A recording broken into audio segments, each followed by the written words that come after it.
We're having a conversation about a subject that I think we all will agree is tough for working moms. We face a search for childcare. We have to find caregivers that fit our budget, give us peace of mind so that we know that we can trust this person with our child. It can be very difficult.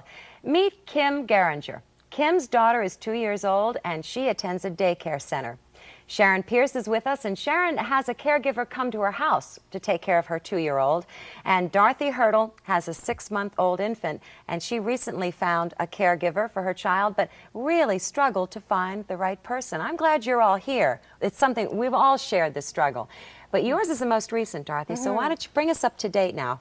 What was it like? Well, it was difficult. I think I was terrified of the entire process. And so when I was told about 3 months ago to start looking for a person if I was going back to work in October, I just couldn't deal with it. I made a list of what I thought I should do, and I hid the list in my book and kept it around. It kind of became sort of like a bird on my shoulder, just sort of nagging. Every morning I'd wake up and say, well, I have to do something. What shall I do? I can't deal with it. I'll deal with it next week. And this went on for a couple of months until one week I couldn't stand it anymore. And I sat down on the bed with a list of agencies and just called 8 agencies in maybe an hour. I had thought about my priorities, the kinds of things that were important to me. Like what? Well, that I wanted the person to speak good English, that I wanted her to be articulate, that I had a value around a talkative person, someone that would talk to my baby, because I talk to my baby. And I wanted someone who was high energy, someone with sparkly eyes. And I even remember thinking how embarrassing it would be to tell somebody I didn't know on the phone that what I wanted was a person with sparkly eyes. But really what I was saying was I wanted someone who was alive. Yes. I wanted someone who was warm and nurturing and alive, and someone that would love my baby. I wanted someone that would sing to my baby, because I sing to my baby. Did your husband go with you on the search?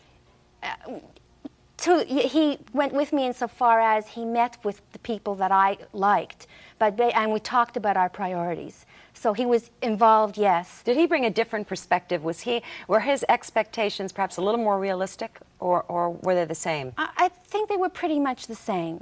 He was perhaps a little more cautious than I was, but basically he agreed that, yes, we did want someone. He was very strong on wanting someone who spoke English well. Because how that person speaks to the baby is how that baby's going to learn to speak. She's going to be with her in a way more than I am. Let's see if we all agree here. Sharon, you interviewed 12 caregivers, so credit for trying. I interviewed 9. 9. And I thought, collectively, we might have met all of them. I don't know. What were you looking for? I really didn't know what I was looking for. I mean, that was kind of the most difficult aspect of the whole search. My husband and I had a conversation before we really started this whole process, and he made the statement he would like to find someone. He wanted to be sure that we would find someone who was qualified, and which just struck me so much, because my feeling was, well, look at us. I mean, we're completely unqualified. I mean, we're just bumbling along. We don't know what we're doing. And when I did talk to the women, what I was looking for basically is that their philosophy seemed to agree with mine, and I wasn't as knowledgeable perhaps as you were.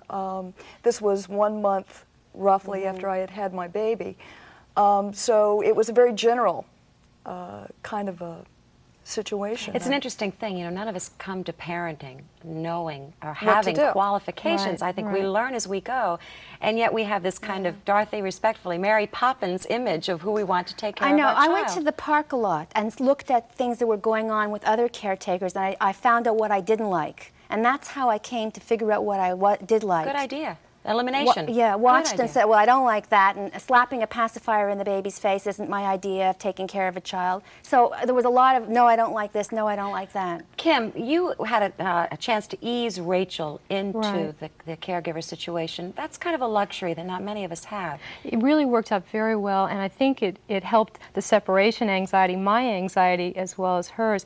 We started looking for childcare before I went back to work, while I was interviewing for jobs. And what we did was we found a childcare center we felt very good about, and we started her a couple hours a week.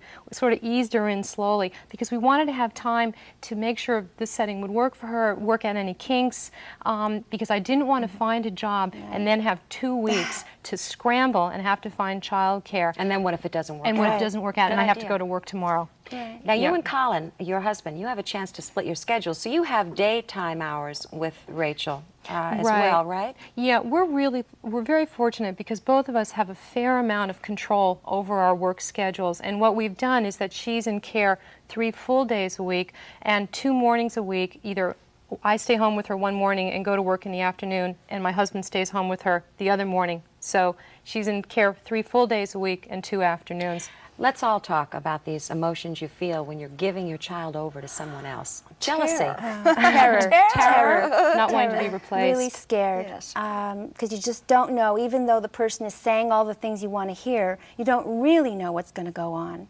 And you just have to go with the hope that your judgment and your intuition, and that you're able to look at this person and say, I think I'm seeing what I want, what I hope I'm seeing. I mean, I hope I'm getting what I think I want, and I hope I'm not wrong. Yeah. I think maybe one thing that is a little easier for people who are in a daycare center setting is that in a way you can see a lot of what you're going to be getting. true. I mean, you can tour, you can stick your head in the classrooms, you can see the people who will be your child's teacher in action, and I think maybe it gives you a little better sense of what you're going to get. Yeah. But for those women watching who are feeling these emotions, perhaps going on this search, I mean, how long does it take you to get over the feeling of jealousy, or you know, will mom not still sure be you number ever one do. on the list? I'm not sure you ever do. And actually, my feeling's a little bit on the other side.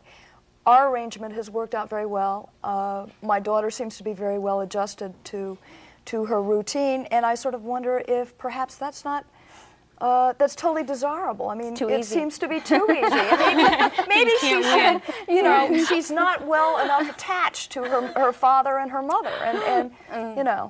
You all are terrific to pay us a visit and share the stories of what you went through. I think it helps all of us to hear that, don't you? Thanks a lot. Definitely.